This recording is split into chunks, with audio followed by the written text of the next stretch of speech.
Almost every church runs programs. The biggest one is usually the Sunday service. And here's the problem. We often expect one program to do almost everything. We advertise it publicly so visitors might come, regular believers attend, new believers attend, mature believers attend, children may attend. And somehow we expect the same program to meet all of their needs. That's like putting a grade R child in the same classroom as a grade 12 learner and expecting both of them to thrive. So perhaps we need to rethink the way we do church. Think about what happens in a typical Sunday service.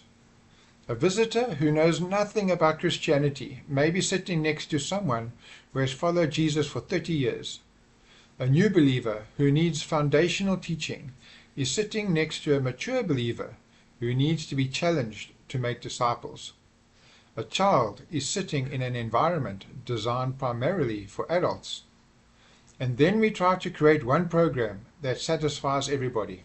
It cannot. At some point, someone has to be compromised. And that's not necessarily because the leaders are doing a bad job. It's because the program has been asked to achieve too many different objectives. Here's another example. Imagine inviting someone you've just met to your home for a meal. You don't know them very well, but you want to build a relationship with them. And before they've even sat down, you ask them to contribute money towards the meal. That would be strange. Yet we can sometimes do something similar in our public church services. We invite people who may be completely new to Christianity into our environment, and then expect them to participate in things that make perfect sense to the church family, but may make very little sense to them. If we're going to advertise an environment to outsiders, we need to think about the outsider. But I think the deeper problem is that we are often thinking in terms of programs rather than steps. We ask, what programs should our church have?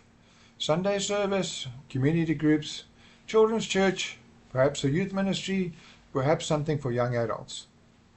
But a better question might be, what sequence of steps do people need to take to become mature disciples of Jesus? That's a very different way of thinking. Instead of starting with programs, we start with people and the journey we want them to take. Where do they begin? What do they need next? And what is the next step after that? Take children. Expecting a grade R child to benefit from a grade 12 environment is unreasonable. And yet sometimes we expect children to find fulfillment in an adult church environment. What happens if they don't? They begin to hate church. Eventually, they wear their parents down and the family stops attending. But the opposite can also happen.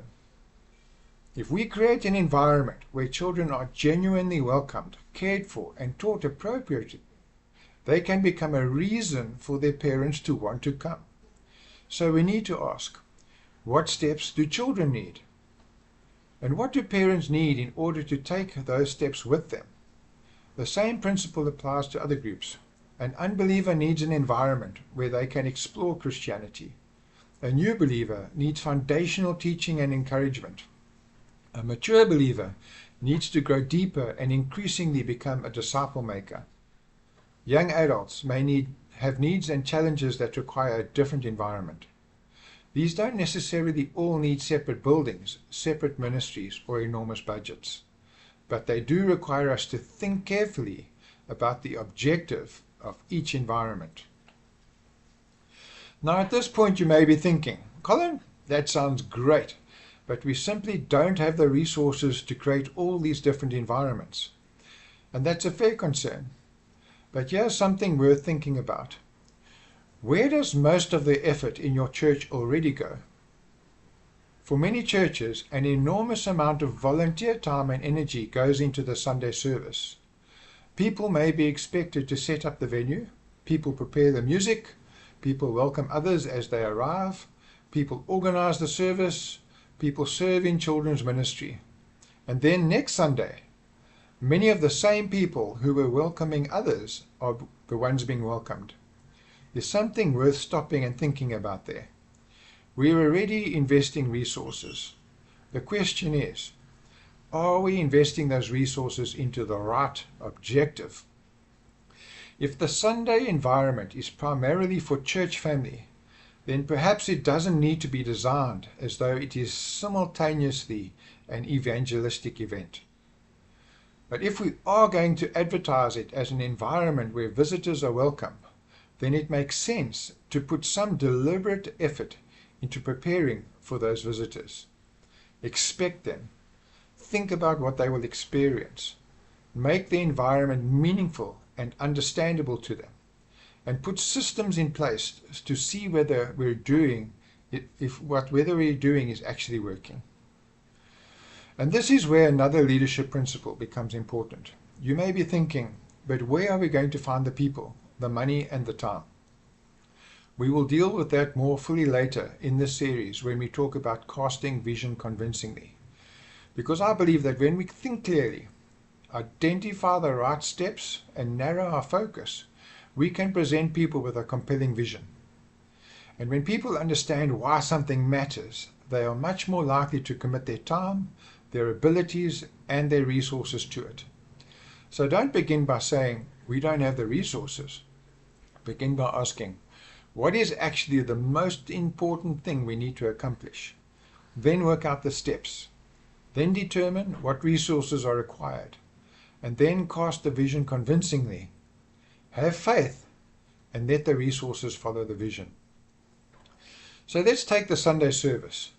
If it's going to be an environment that is genuinely open to visitors, then let's prepare for visitors. Expect them. Think about what they will experience. Ask whether the service is meaningful and helpful to someone who knows very little about Christianity. Put systems in place to welcome them, and then ask, how will we know whether we are achieving our objective? What are we measuring? What fruit are we looking for? But perhaps your Sunday gathering isn't intended for outsiders. That's okay too. Then perhaps we should stop pretending that it is. Stop advertising it as though anyone can simply walk in and understand what is happening.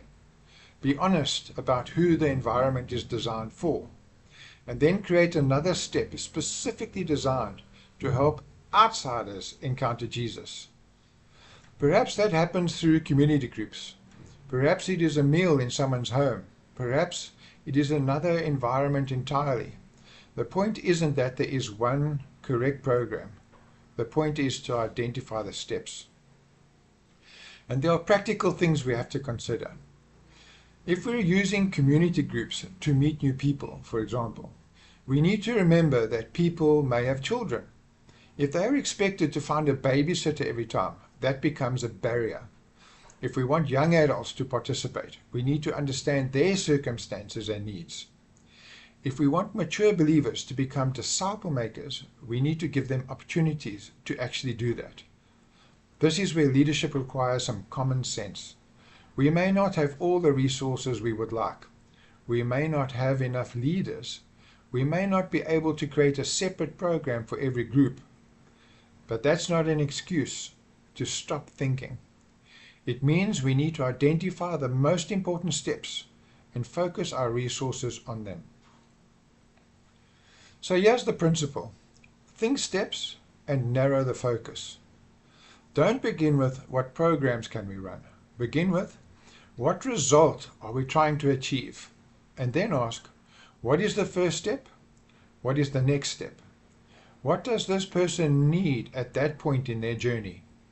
And what environment will best help them take that step?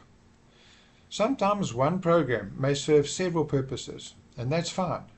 But if you combine environments, don't pretend that everyone has the same needs. Know who is in the room, know what you're trying to accomplish, and design the environment accordingly. The goal isn't to create more programs. In fact, it may be the opposite. The goal is to narrow our focus so that the programs and environments we do have are actually helping people move forward. From unbeliever to new believer, to growing disciple, to mature disciple, to someone who is making disciples themselves. That's a journey, That's a sequence of steps. And as leaders, our job is to help people take those steps.